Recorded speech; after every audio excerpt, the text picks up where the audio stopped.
반갑습니다. 오늘도 하나님의 은혜를 사모하며 각처에서 또 줌을 통해서 예배 자리를 지키시는 우리 성도님들을 주님의 이름으로 환영하고 축복합니다. 우리 줌 화면으로 서로 좀 같이 보고 있는데요, 우리 함께 예배하시는 모든 분들 손을 들어서 한번 인사 나눠주시면 좋겠습니다. 반갑습니다. 네, 감사합니다. 우리 대면으로 계속해서 예배를 드리고 있습니다. 이렇게 이제 온라인을 통해서 대면하지만 여러분들 혹시 지금 줌을 통해서 화면을 켜지 않으신 분들이 있다면 우리가 얼굴과 얼굴을 마주 보고 교제하는 또 그 가운데서 예배하는 것이 우리의 큰 또 이유이기 때문에 화면을 좀 온 상태로 바꿔주시고 함께 예배하실 수 있으면 좋겠습니다. 우리 옆에 분들과 함께 인사하면 좋겠습니다. 가족분들과 함께 계시기 때문에 좀 편안하게 인사하실 수 있을 것 같은데요, 옆에 분들에게 이렇게 인사하시면 좋겠습니다. 하나님께서 당신을 너무나 사랑하십니다. 하나님께서 여러분들을 너무나 사랑하시는 줄 믿습니다. 우리는 코로나 바이러스 확산으로 인해서 사회적 거리두기 운동을 계속해서 진행하고 있습니다. 이렇게 되면서 온라인을 이용해서 계속해서 비대면 예배를 드리고 있습니다. 아주 아쉬운 부분이라고 생각을 합니다. 사실 아주 예전에 한국교회 안에는 위성 TV로 예배를 드리거나 인터넷 예배를 드리는 것에 대해서 매우 부정적인 의견들이 있었습니다. 인터넷으로 예배를 드리는 것이 옳은가 그른가 이런 논쟁이 있었다는 것이죠. 하지만 2020년 우리는 전대미문의 코로나 바이러스 창궐로 인해서 재택근무 형태가 좋으냐 나쁘냐 생각할 틈도 없이 활짝 문이 열린 것처럼 온라인 예배 문도 아주 자연스럽게 그리고 급속하게 활짝 열리게 되었습니다. 대면하지 못하는 이 시기에 온라인 예배라도 있으니 얼마나 좋은가라는 생각들이 우리 안에 자연스럽게 이제 스며들게 됐다는 것이죠. 하지만 근 10개월 이상 이 상태가 지속되다 보니까 온라인 예배가 분명 유용한 도구임에는 분명하지만 그럼에도 불구하고 공동체적인 예배를 대체하기에는 너무나 부족한 것이 많다라고 느끼는 것이 저와 여러분들의 마음일 줄 압니다. 그래서 우리가 좀 이 상태를 위해서 가장 첫 번째로 기도해야 될 것이 무엇입니까? 바로 코로나 사태가 종식되기를 위해서 기도하는 것입니다. 우리가 아주 자유롭게 그리고 아주 평범하게 그리고 얼굴과 얼굴을 마주보면서 자연스러운 예배를 우리가 회복하게 되는 것을 꿈꾸고 기도할 때 하나님께서 우리 기도 가운데 신실하게 응답해 주실 줄 믿습니다. 사랑하는 성도 여러분, 바라고 원하기는 우리가 함께 모여서 자연스럽게 얼굴과 얼굴을 마주 대하고 예배할 날이 속히 오게 되기를 간절히 소망합니다. 그런데 여러분, 어쩌면 우리가 이 온라인 예배가 옳은가 오프라인 예배가 옳은가 어느 것이 맞는가 논하기에 앞서서 더 근본적인 질문을 해봐야 할 줄 압니다. 그 질문이 무엇인가 하면 이런 것입니다. 한번 띄워주시겠습니까? 함께 따라 하시겠습니다. 우리는 예배에 무엇을 담아야 하는가? 네, 이것입니다. 우리는 예배에 무엇을 담아야 하는가? 이 질문 앞에 우리는 서 있다는 것을 좀 기억하면 좋겠습니다. 이와 같은 질문에 대한 답이 오늘 저와 여러분들이 읽은 본문 말씀에 잘 나타나 있습니다. 23절 말씀인데요, 우리 함께 같이 읽어보겠습니다. 시작. 감사로 제사를 드리는 자가 나를 영화롭게 하나니 그의 행위를 옳게 하는 자에게 내가 하나님의 구원을 보이리라. 아멘. 우리는 예배에 무엇을 담아야만 하는가? 이와 같은 질문에 오늘 말씀은 우리에게 어떤 마음을 담아내야 하는가, 그리고 어떤 마음을 가지고 예배를 드려야 하는가에 대해서 이렇게 설명합니다. 감사하는 마음을 담아야 한다라고 설명하고 있는 겁니다. 여러분, 우리가 드리는 이 예배는요, 하나님을 높여드리고 또 위로부터 주시는 하나님의 은혜를 덧입는 시간입니다. 이것은 어떻게 가능하냐 하면 예배 안에 하나님의 깊은 인격적인 교제와 사귐이 있기 때문에 우리는 이와 같은 일을 가능하게 경험할 수 있습니다. 그런데 우리의 예배드리는 이 모습 내면을 잘 들여다보면 우리의 예배의 동기가 바람직하지 못할 때가 있습니다. 수정해야 되는데요, 우리가 예배를 드림으로 인해서 하나님의 진노를 피해야 되겠다, 하나님의 진노를 받지 않아야 되겠다라는 철저하게 율법적인 태도로만 예배에 접근하는 태도가 우리의 마음 안에 깔려 있을 수도 있습니다. 또 때로는 내가 이 예배를 드리면 그리고 내가 하나님께 기도하면 하나님께서 반드시 내 마음의 소원을 들어주실 것이다 라는 기대만을 전제로 예배를 드릴 때가 우리의 마음 가운데 있다는 것입니다. 물론 하나님께서는 온 우주 만물의 주인 되시기 때문에 결코 우리가 하나님을 경홀히 여길 수 없습니다. 하나님을 경외해야만 합니다. 그런데 우리가 그렇다고 해서 하나님을 경외하는 마음 안에 오직 두려워하는 마음만을 가지고 하나님 앞에 선다면 하나님께서 우리에게 베풀어 주시는 그 사랑이 무엇인지 전부 다 알지 못하는 것일 수 있습니다. 또 하나님께 부르짖어 기도하는 자들의 소원을 하나님께서는 외면치 않으시는 분이기 때문에 우리는 기도하고 기대하는 것이 바람직하다고 할 수 있습니다. 하지만 하나님께서 우리 가운데 어떤 일을 행하셨고 하나님께서 우리에게 어떤 분이신지에 대해서 우리가 바르게 알지 못한 상황에서 오직 소원만을 추구하기 위해서 예배에 임하는 것은 결코 바람직한 태도가 아니라는 겁니다. 그런 의미에서 오늘 성경 말씀은 예배 안에 담아야 될 핵심 키워드가 무엇인가? 바로 감사라고 말씀하고 있습니다. 여러분께서는 감사라는 단어를 떠올리시면 어떤 생각이 먼저 이렇게 머릿속에 떠올리십니까? 여러분, 감사는요, 우리가 받아야만 할 정당한 대가를 받았을 때 생기는 것이 아닙니다. 만약 어떤 사람이 내가 어떤 노력을 했고 어떤 애씀의 결과로 무엇을 받았다면 그것은 감사해야 할 조건이 아니라 당연히 얻어야만 할 대가, 삭시라고 여길 수 있게 됩니다. 말 그대로 이제 대가를 지불받게 된 것이죠.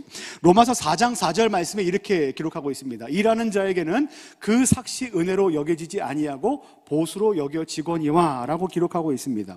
우리가 하나님 앞에서 드려야 될 마음은 감사인데 이 감사는 언제 우리의 마음 가운데 샘솟게 되냐면 우리가 받을 수 없는 조건과 우리가 받을 수 없는 상황 속에서 과분한 대우를 받았다 느낄 때, 그리고 뜻밖의 은혜를 얻었을 때 표현하는 것이 바로 감사입니다.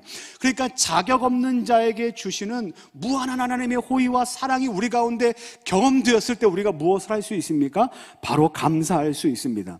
로마서 3장 23절 24절 말씀에 보면 우리가 어떤 상태에 있었다고 말씀하시냐면 모든 사람이 죄를 범하였음에 하나님의 영광에 이르지 못하더니 그리스도 예수 안에 있는 속량으로 말미암아 하나님의 은혜로 값없이 의롭다 하심을 얻은 자 되었느니라 라고 하나님께서 우리의 상황을 말씀하십니다.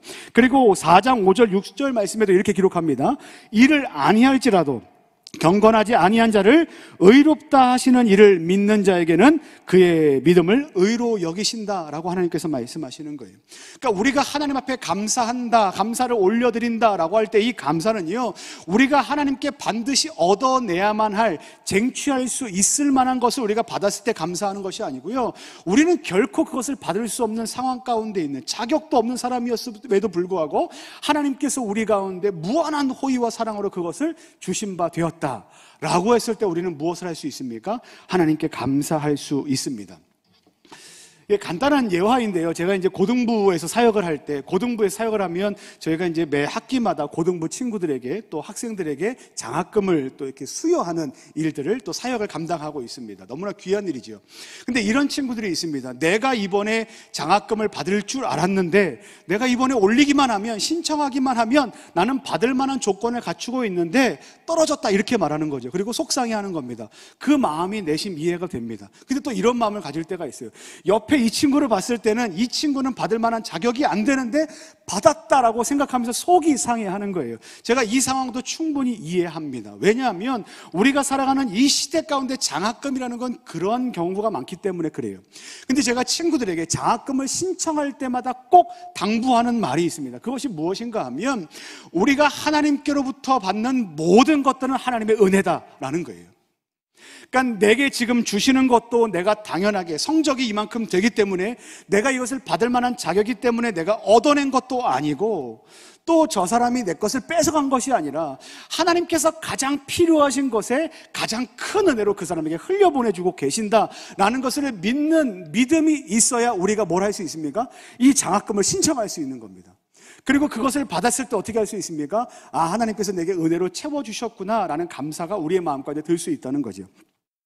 여러분, 우리에게 주시는 모든 것은 하나님의 은혜입니다. 그런데 더더욱이 은혜는 무엇인가 하면 이런 금전적인 것, 이런 상황적인 것뿐만 아니라 우리는 하나님 앞에서 무조건 죽을 수밖에 없는 완전한 죄인이었음에도 불구하고 하나님께서 우리를 어떻게 하셨습니까? 은혜로 품어주셨다는 것이 우리 가운데 주어진 가장 큰 은혜입니다. 이 말은요, 우리가 하나님 앞에 나아가서 하나님 무엇 내게 주셔야 하겠습니다, 무엇 내게 주십시오 라고 당당하게 나가서 구할 자격이 우리에게 있다 없다? 없다는 거예요.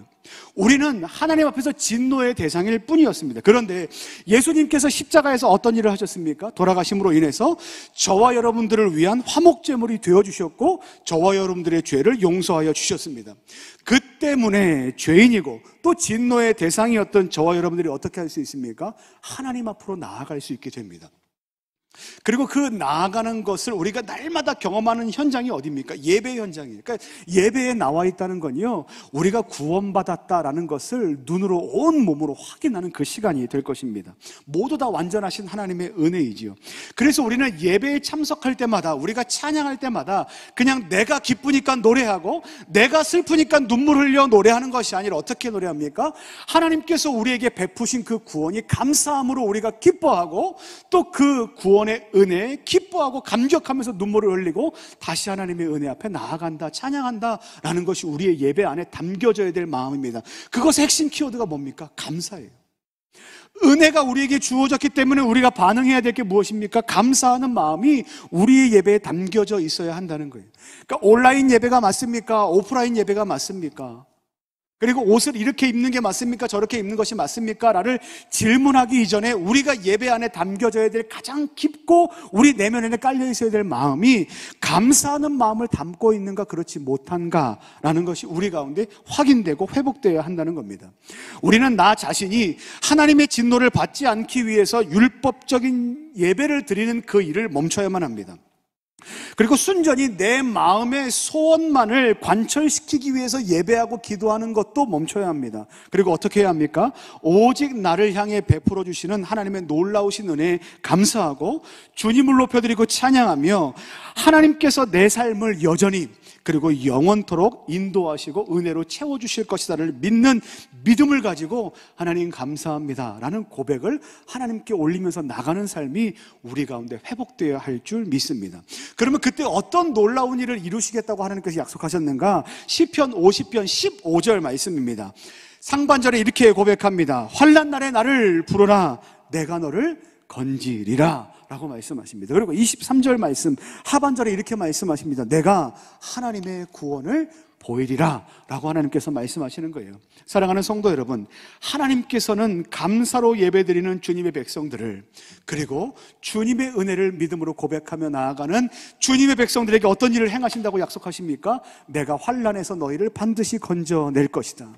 그리고 너희의 모든 삶을 구원의 길로 인도할 것이다 라고 하나님께서 약속의 말씀을 저와 여러분들에게 주셨던 것을 기억하시는 저와 여러분들 되시기를 간절히 소망합니다.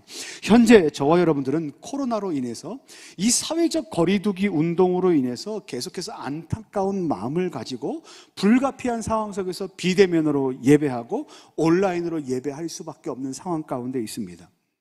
교회에 나와서 마음껏 부르짖고 또 눈물 흘려 기도하고 소리쳐 하나님을 찬양하고 하나님의 말씀을 듣고 함께 얼굴과 얼굴을 마주대하고 악수도 하고 교제도 하고 식사도 하고 모임도 하고 많은 것들을 나누고 싶음에도 불구하고 우리는 지금 이렇게 어려운 상황 가운데 있습니다.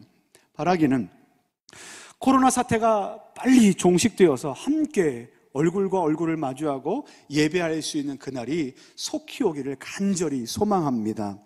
그리고 그때까지 우리가 어떤 마음을 가지고 생활해야 하는가? 우리는 어떠한 형편에 있든지 무슨 상황 가운데 있든지 하나님 앞에서 지금 여러분들이 계신 그 예배의 자리를 지금과 같이 계속해서 지켜나가야만 합니다. 그리고 거기에 이것을 담으십시오. 감사를 담으십시오. 이 키워드, 우리의 예배 안에 감사를 담으셔서 하나님께 은혜를 고백하시고 하나님께서 감사로 고백하는 그 제사를 지내는 모든 백성들을 날마다 구원의 길로 인도하시고 환난 가운데서 건지시는 그 은혜를 여러분의 삶 가운데서 인생 안에서 날마다 경험하시는 복된 여러분들 되시기를 예수님의 이름으로 간절히 축원합니다. 오늘 우리에게 주신